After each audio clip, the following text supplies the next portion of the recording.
Hi, this is Alessio. Hope you're well.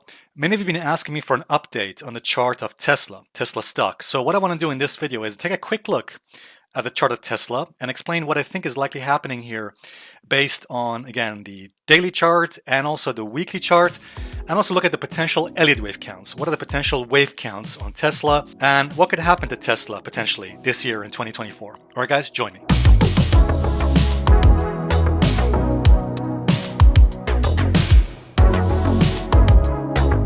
All right, guys, welcome back. So I want to talk about the chart of Tesla stock here. So a lot of you have been requesting an update here on the chart of Tesla stock. So I'll be looking at this both from the short-term perspective and also from potentially the long-term perspective here as well. Well, when I say long-term, I mean for the next several months for the rest of 2024. So let's begin first of all with the daily chart of Tesla stock, and that's this particular chart here. You may recall we actually managed to correctly identify and call the several turns and movements in the price of Tesla. For example, back in the beginning of 2023 when Tesla was here, we actually got bullish on Tesla stock, calling for a rally and a move to the upside.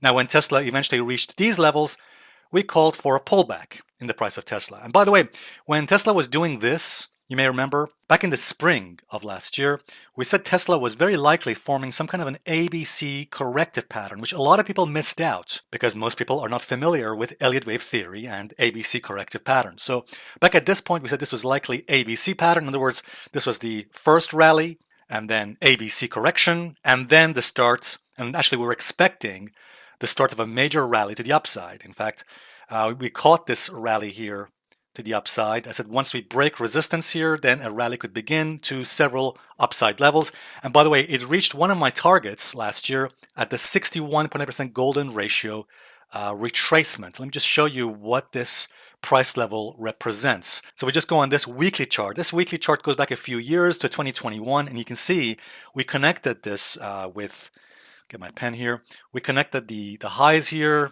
on Tesla stock, and we saw there was a trend line resistance coming through at about 295 or 300. And by the way, that was about the same level as the 61.8% golden ratio retracement. So if we did a retracement of the prior decline in Tesla from the highs to the lows, the 61.8% golden ratio retracement would be at that level, 0.618, 295 region there, which by the way, we anticipated and called last year in July of 2023. Here's a very short clip of the video. We'll come back. A number of resistance levels. As I mentioned, the trend line resistance. Then the 61.8% golden ratio retracement is at this level, 295, which is a level, by the way, Tesla tested. Yeah, I think this is the point in time where we're overdue for some kind of a pullback. All right, guys, welcome back. So as you saw in that video, we anticipated this retracement and move to that resistance and called for a pullback. Now, I should say, in fairness, the pullback in Tesla was a lot more deeper than I'd anticipated, but nevertheless, we did get that pullback eventually. Now, let's go back to this daily chart again. Now, here's something I want to point out, that as Tesla was forming this top here, as Tesla was reaching these levels, my expectation at the time, my anticipation, was that likely Tesla was forming some kind of a 1, 2, 3 rally of an uptrend. In other words, this is probably wave 1, 2, and 3. I'll just label this on the chart. So this would mean my view at the time was this is a likely 1, 2, 3. And I thought at the time this was probably a wave 4 correction.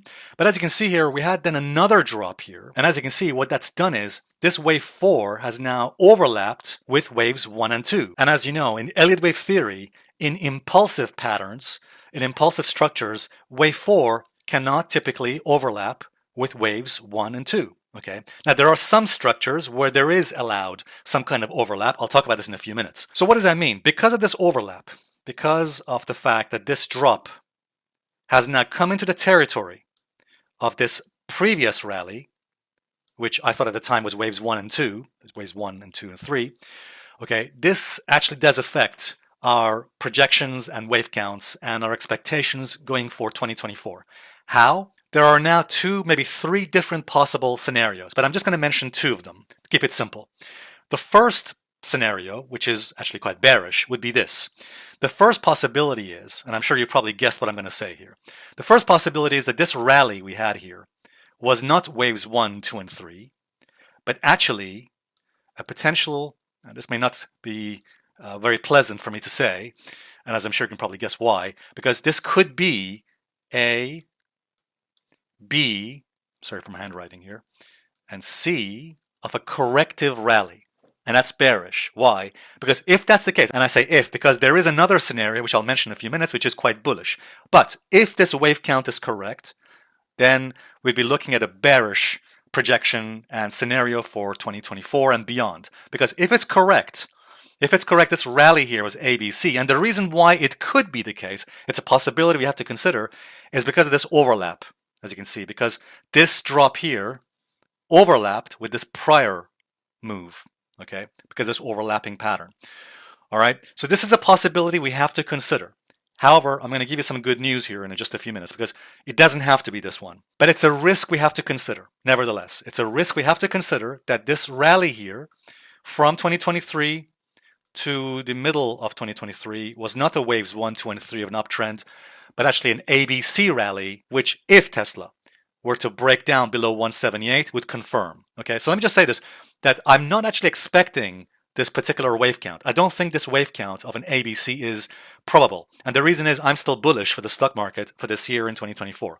And because I think the stock market could go higher in 2024, I'm not particularly bearish on Tesla either. Okay, so the reason I'm mentioning this scenario is not because I think it's going to happen, not because I think Tesla has topped or is an ABC rally, but it's just a risk we have to consider. Remember, as good chart analysts, we always have to look at other possibilities or other probabilities to avoid nasty surprises and significant risks. So the only reason I'm mentioning this, that this could be an ABC rally, okay, is not because I think it's likely. I'm just saying it's a possibility. And we have to consider it from the point of view of risk. Why? Because if Tesla, and I say if Tesla, was to break down below the support region you're seeing here, if Tesla was to break down below 180 and 178, then the odds of this bearish scenario, this rally was an ABC rally, would increase in probability. So if Tesla, it's a big if, but if Tesla was to break down in an impulsive fashion below 178 or below 180, 178, then the odds, the probabilities would increase for this bearish ABC scenario, and that would mean Tesla could go significantly lower, below 140, below even the lows we made in 2023. Again, let me just be clear about this. I'm not, at this particular moment, expecting this. This is not my higher probability expectation. So I'm not bearish on Tesla. All I'm saying is if Tesla was to break down below 180, 178, then I would have to take this wave count much more seriously. And that would mean if Tesla was to break below 178, that would mean that Tesla is likely topped at these levels, near 300. However, here's some good news. I'm not actually expecting that. I think there is another scenario which could be likely for Tesla, but it needs confirmation. Confirmation is required for the second scenario, which I think is likely, and I'll talk about in just a few minutes. So what's the other scenario? Well, as I just mentioned, it is true that in Elliott wave theory, okay, let's just say this is waves 1, 2, and 3. Okay. Now, as you know, wave 4 cannot overlap with waves 1 and 2. However, there is one structure. Actually, there's a couple of structures. There is one particular structure which you may have heard about where it's allowed for waves 1 and 4 to overlap. What is that structure? Well, that's what's called an ending diagonal. Now, ending diagonals usually occur either in a wave 5 or in a wave C. Now, I don't want to go into that right now because I want to keep this video as concise and short and sweet as possible, but just something for you to know. As you can see here, in these kinds of structures, it is allowed for, as you can see here, it is perfectly allowed for wave 4 to overlap with waves 1 and 2. Okay. So this is actually what a lot of people get wrong. A lot of people say, oh, well, wave 4 cannot overlap with waves 1 and 2. Not true. There is an exception to the rule, and that is either in ending diagonals or leading diagonals, you can have waves 1 and 4 overlapping. However, they're not as reliable as impulsive structures. So they're not very reliable structures, and they need confirmation. So what do I mean by confirmation? That the ending diagonal patterns need confirmation by a breakout through resistance. So I would not just assume, so imagine this, if this drop here is a wave 4, okay, I would not just willy-nilly assume that we're dealing with a wave 4 pullback or correction with an ending diagonal. No, I would need to wait for price to go in my direction. In other words, I would need for price to hold like a trend line, as you can see here. So in other words, I would need price to hold support like a trend line and then start to go back up again. Okay, I'm just getting my pen. I would need price to go in my direction, like in this case to the upside, and then break some kind of resistance before I can say we're dealing with a wave 5 to the upside of an ending diagonal structure. Okay, so that's something to bear in mind. Let's go back to our chart now of Tesla. Notice that Tesla right now is holding this trend line beautifully, at the moment anyway, and that may change. We shall see. But so far you can see that Tesla has come back down, testing that trend line support that you're seeing here. Now we shall see if this level holds or not. But here's the bottom line. My view is that if Tesla wants to prove to us that it wants to go higher and take out the prior high here, okay, and move above 300 to 340, what it needs to do, as I mentioned just a few minutes ago, is confirm that by a break of resistance. So if Tesla wants to prove to us and show to us that we're dealing with an ending diagonal, like for example, 1, 2, 3, 4, and let's just say a wave 5 to the upside, we need confirmation by a break of resistance. So what do I mean by that? Well, we need Tesla to ideally hold. I mean, I would prefer if Tesla held this trend line here. We shall see if it holds it or not. But even if it doesn't hold it, it needs to hold this level I mentioned earlier, 178 to 180. Okay, but let's just assume Tesla holds the support region here. Let's just say Tesla were to hold this support.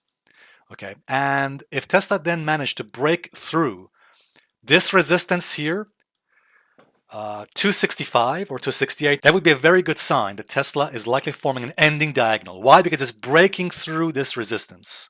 Okay. By the way, that's a very conservative approach. And I know some of you think, well, that's quite a distance away. It's true, it is. But that would be a more safer approach. So if you're asking me, well, how can we find out? How can we know that Tesla is forming some kind of an ending diagonal structure to the upside, like above 300, 340?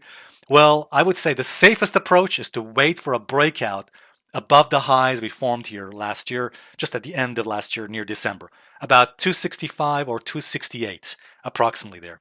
Okay, that would be the safer approach. There is another way you can look at this. There's another way as well, and that's this chart. So I've just zoomed in a little bit here.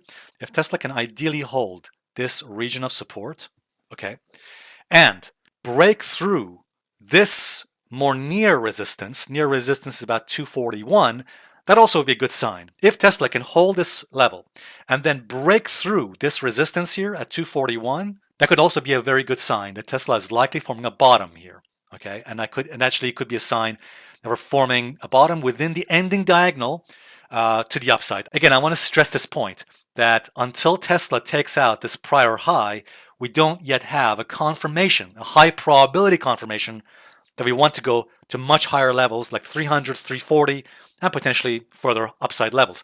So I would stress again that this level would be the safest way to know if it breaks, that is, this level 260, 265. That would be the safest approach to know that we're going to go to much higher levels. But if we played it more aggressively, what we could do is wait for at least a 10% bounce. If Tesla can make a 10% bounce, let's say anywhere from within this region here, let's say Tesla were to rally by at least 10%, 10 to 15%, okay?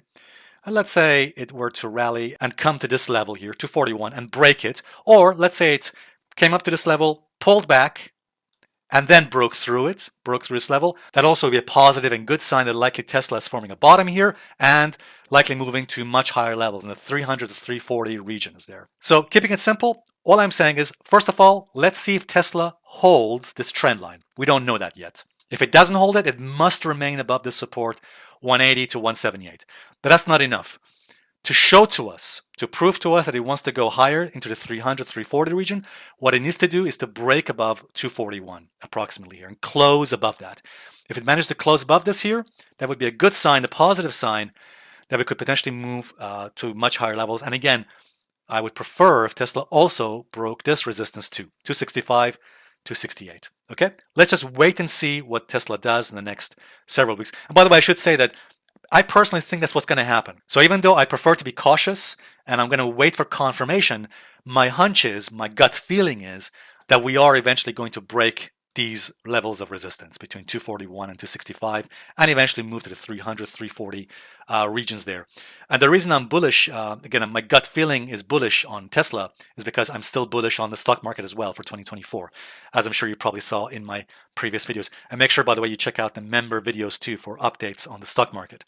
Okay, so that's what I have here on the chart of Tesla. And I think that once Tesla does break these levels of resistance, I think the potential next target on Tesla would be about 340. So as you can see, this is the weekly chart, and you can see if Tesla can break these levels of resistance here, especially if it breaks 265, 268, or indeed 240, then I'm looking for a move to 340 in the next several months for 2024.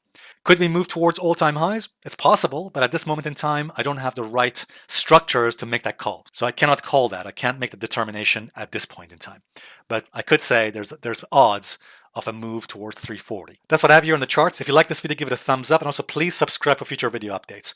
Thanks a lot. Bye for now.